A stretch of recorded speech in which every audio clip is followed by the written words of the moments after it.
Hello and welcome back to North Cornwall and indeed my garden.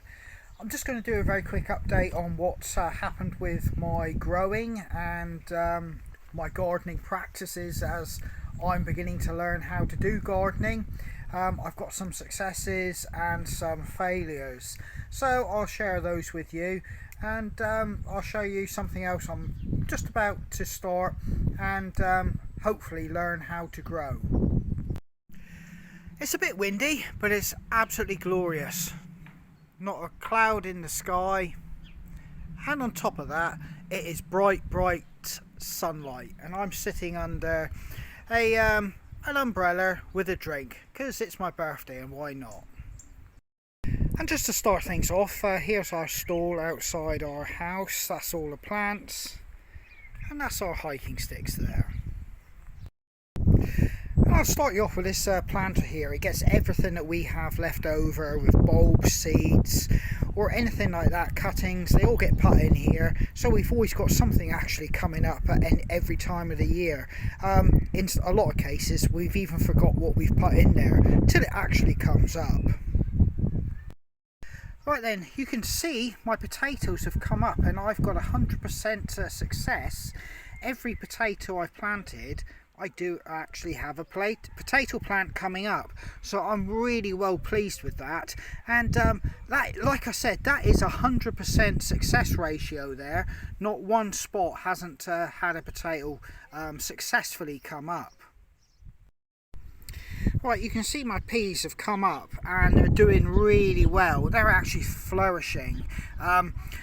I've got another row here which is supposedly planted in a line all the way along here. The problem I've got, as you can see, very few of them have come up, but I haven't recorded what particular variety and the actual seed manufacturer or brand or the seller that I actually have used here, so I have no idea for next year who to go back to. Big mistake on my part there. My broad beans, that's nearly 100% success ratio going along there as well, and I'm very pleased, and they're doing very well. Yet again, I don't have the packets or didn't record what actual brand or should we say the variety of broad bean, so that's a big mistake and something I will remedy next year and record what I'm putting in the ground. Right, I do actually have lettuce coming up, and this has been a constant battle. As you can see, I've got slug pellets down. I don't really know how else to manage the slugs.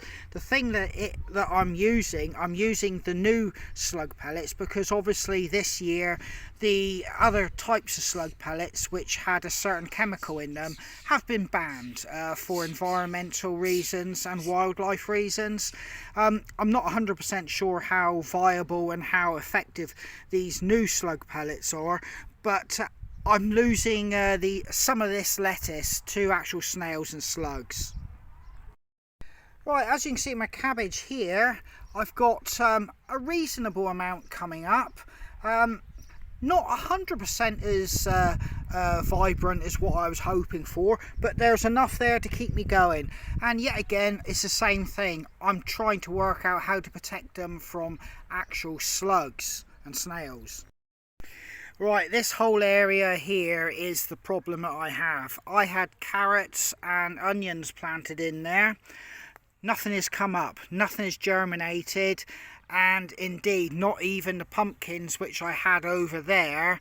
I have seen no activity from those seeds, so I don't know why they didn't germinate. And it was watered, it was treated the same as the other half of the garden.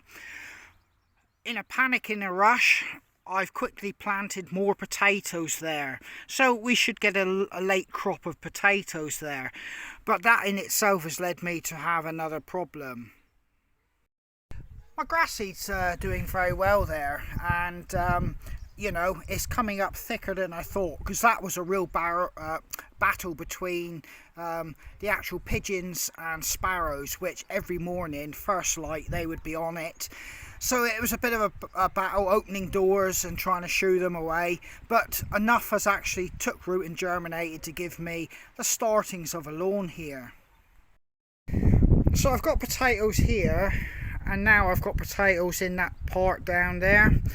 The issue is, next year, because you've got to rotate through the soil apparently, I'll only have that middle section for potatoes, because I'll have to rest the ground, and I'm going to have to get it all back into sequence. I was going to split the garden into thirds, and each year move the items around. You know, in that cycle of 3 years, each part of the garden would have been divided into a third, so I could rotate it. I've kind of lost that and mixed myself up with that now, so I'm going to have to try and figure something out for that. Alright, coming to my greenhouse. Excuse, I've got a hiking stick just going off there, getting the last of the varnish to go off. I've got some sweet potatoes in there, and I know nothing about sweet potatoes, although I'm trying a method I have actually seen on YouTube itself. I know they like it warm, and I know you can grow them in the UK outdoors. I'm too late in the season, and this is just an experiment to see if I can grow some slips so that next year I can push forward and produce a big quantity myself. But this is an experiment, so I'm going to try and see if I can get some slips out of these sweet potatoes that were just left underneath the sink in the kitchen, doing nothing and weren't going to be used. Like I said, I know precious little about gardening, and everything I'm doing is a learning curve. And just to finish up with, here's my strawberry plants, and you can see they are really doing well. And I would like to point out one thing I can confirm and one thing I do know. Chicken fertilizer, or its poo shall I say, is an absolutely brilliant fertilizer. These strawberry plants are absolutely doing the business, and I'm going to have a real big crop of strawberries this year, and hopefully runners to take and increase my stock of plants. So as you can see, I'm battling slugs and snails to try and protect what lettuce and cabbage I've got there. Potatoes have been an outright success, and so is my peas and broad beans. That last third of my garden where I didn't get any carrots or onions, a total failure. I've no explanation why, and it's, like I said, just something I'm going to have to learn and try to, you know, increase the productivity out of that part of the ground. I've literally, I'm stumped. I've no idea why they didn't germinate.